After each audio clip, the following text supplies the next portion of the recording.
नमस्कार विद्यार्थी मित्रांनो, मी अभिषेक ठिगळे एज्युकल्चर मध्ये तुमच्या सगळ्यांचं स्वागत आहे. अवघड वाटणारे प्रश्न या सिरीज मधला आपला पुढचा प्रश्न आहे बघा. सिलॉजिझमच्या आधारावर हा प्रश्न आहे.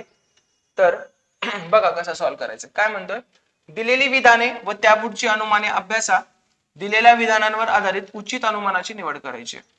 बघा ही विधान आहेत ए बी सी डी. काय म्हटलं पहिलं विधान, मैदानावर खेळणाऱ्या सर्व हॉकी खेळाडूंनी निळे चिन्ह असलेले टी शर्ट घातले. मी म्हणतो हे मैदानावर असलेले हॉकी खेळाडू आहेत. या सगळ्या हॉकी खेळाडूंनी काय घेतलं रे, निळे चिन्ह असलेले टी शर्ट घातलेले सगळ्यांनी, बरोबर. हे बाकीचे कोण आहेत, हे निळे चिन्ह असलेले टी शर्ट घातले पण ते हॉकी खेळत नाही, इतर खेळाडूंनी घातले असते. दुसरं पहिलं झालं. दुसरं बघा, मैदानावर असलेले सर्व खेळाडू हॉकी खेळत नाही. डेफिनेटली मैदानावर इतर खेळाडू सुद्धा आहेत. हे मैदान जर पकडलं त्याच्यात इतर खेळाडू सुद्धा आहेत. तिसरं बघा, काही हॉकी खेळाडू निळी टोपी देखील घालतात. आता काय काय हॉकी खेळाडू आहेत ते काय करतात रे, निळी टोपी सुद्धा घालतात. निळी टोपी. आता असं काय केलं, काय काय हॉकी खेळाडू निळी टोपी घालतात, घातले. परत ह्याच्यात पण काय टाकलं, काय काय लोक निळ चिन्ह असलेले पण निळी टोपी घालत असतील इतर खेळ खेळणारे, आणि इथं का निळी टोपी घालतील पण फक्त वेगळे खेळ खेळतात, हॉकी किंवा निळ टी शर्ट घातलं नाही, त्यांना पण संधी दिली आपण. तिसरं झालं. चौथं, 16 वर्षाखालील हॉकी खेळाडू नेहमी टोपी घालतात. 16 वर्षाखालील जे हॉकी खेळाडू आहेत ते नेहमी टोपी घालतात. निळी टोपी घालतात असं काय आहे का, नाही. मग सरळ आपण काय केलं, त्याला असा गोल काढला. हे काय तरी 16 वर्षाखालील आहेत, हे काय करतात, नेहमी टोपी घालतातच. 16 वर्षाखालील खेळाडू आहेत, हे काय करतात, नेहमी टोपी घालतात. याचा अर्थ टोपी घातलेले हॉकी खेळाडू आहेत का, नाही. टोपी घातलेले काय 16 वर्षाच्या खालचीच आहेत का, नाही. पण जर तो 16 वर्षाखालील असेल तर त्याच्या डोक्यावर टोपी असणार. कळलं का. थोडक्यात एक साध्या वेगळ्या भाषेत सांगतो, ठीक आहे. तर एका वर्गात नियम काय आहे, शिक्षकानं टोपी घालून यायची, हा नियम.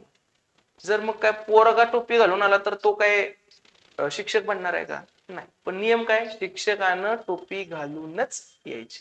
म्हणजे टोपी घातलेले सगळे शिक्षक बनतात का, नाही. पण शिक्षक असेल तर त्याने ती टोपी घातलीच पाहिजे. तसंच काहीतरी आहे. 16 वर्षाखालील असेल तर तो टोपी घालणार. पण याचा अर्थ टोपी घातली म्हणजे काय तो 16 वर्षाचा खालचाच असतो असं काही नाही, तो वरचा सुद्धा बनू शकतो. आता बघा झाले 4. आता आपण चेक करू. पहिलं, ज्यांच्या टी शर्ट वर निळे चिन्ह आहे अशा सर्व व्यक्ती हॉकी खेळतात. असं काय करे, ही लोक निळे चिन्ह आहेत, हॉकी आहेत का, नाही. हॉकीचा सर्कल संपला इथंच, त्यामुळं हॉकी खेळाडू आहेत असं म्हणू शकतो का, नाही. रॉंग. दुसरं, निळी टोपी घातलेल्या सर्व व्यक्ती हॉकी खेळाडू आहेत.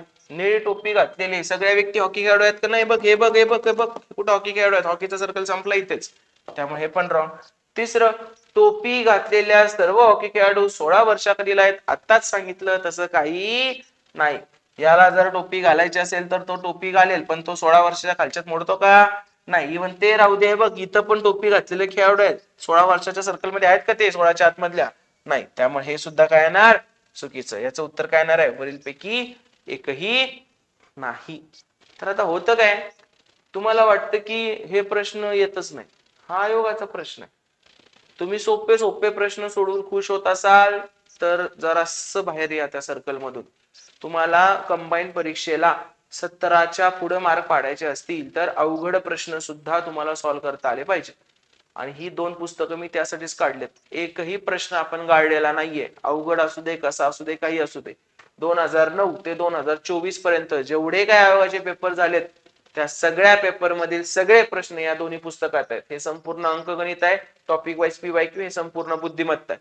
ही दोन्ही पुस्तकं तुमच्याकडे असलीच पाहिजे. त्याच्यात आपण टॉपिक वाईज सॉर्टिंग करून सगळ्याचं डिटेल एक्सप्लेनेशन दिलंय. प्रत्येक टॉपिकच्या पुढे QR कोड आहे, तिथून तुम्हाला माझ्या पद्धतीने शिकता येईल, ठीक आहे. तो स्कॅन केला की एक व्हिडिओ ऑन होतो, थोडाफार बघायचा तो व्हिडिओ, म्हणजे तुम्हाला पुस्तकाचा अभ्यास करताना ते सोपं जाईल. तर ही 2 पुस्तकं नक्की तुम्ही विकत घ्यायची आहेत. तुम्हाला लाईफ टाइम इन्व्हेस्टमेंट साठी चांगली पुस्तकं आहेत, ठीक आहे. दोन्हीच्या डिस्क्रिप्शन लिंक आपण परचेस लिंक आपण डिस्क्रिप्शन मध्ये टाकतोय, ते तुम्ही पाहायचंय. आणि मग तशीच आपली फास्ट ट्रॅक बॅच असेल ती जॉईन करू शकता, किंवा पर्पल कलरची कंबाईन पूर्व आणि मुख्य असेल ती मेन्सच्या दृष्टीने तुम्ही जॉईन करू शकता. ज्यांना बेसिक पासून शिकायचं आहे त्यांच्यासाठी संपूर्ण अंकगणित आणि बुद्धिमत्ता ही MPSC असं टायटल असलेली बॅच आहे, ग्रीन पोस्टरची.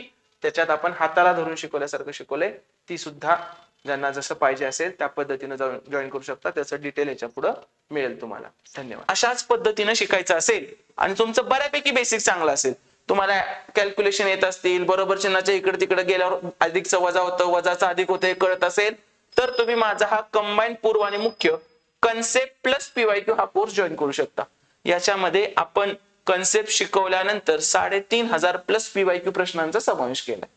आणि जर तुमचं बेसिक कच्चं आहे, तुम्हाला बेसिक सुद्धा चांगलं बनवायचं आहे, तर तुम्ही माझा हा ग्रीन कलरच्या पोस्टर मधला कोर्स जॉईन करू शकता, ज्याच्यामध्ये तुम्हाला तो कन्सेप्ट आणि पीवायक्यूचा कोर्स तर मिळेलच, पण एक बेसिक फोल्डर सुद्धा मिळेल मॅथचा आणि रिझनिंगचा, ज्याच्यामध्ये एकेका टाईपची 4-4, 5-5 गणित असतील की जी तुम्हाला तुमचा सब्जेक्ट चांगला करण्यास, त्याच्या मुळातून शिकण्यास मदत करतील. तर बेसिक चांगला करायचं असेल तर हा कोर्स, याला जास्त वेळ लागेल, सो 1 वर्षाच्या व्हॅलिडिटी मध्ये कम्प्लीट घ्या तुम्ही.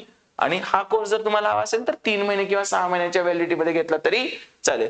तुम्हाला इतर कुठलेही डाऊट असतील तर तुम्ही मला या नंबरवर संपर्क करू शकता आणि कोर्स विषयीचे किंवा गणित बुद्धिमत्ता विषयीचे डाऊट मला विचारू शकता. धन्यवाद.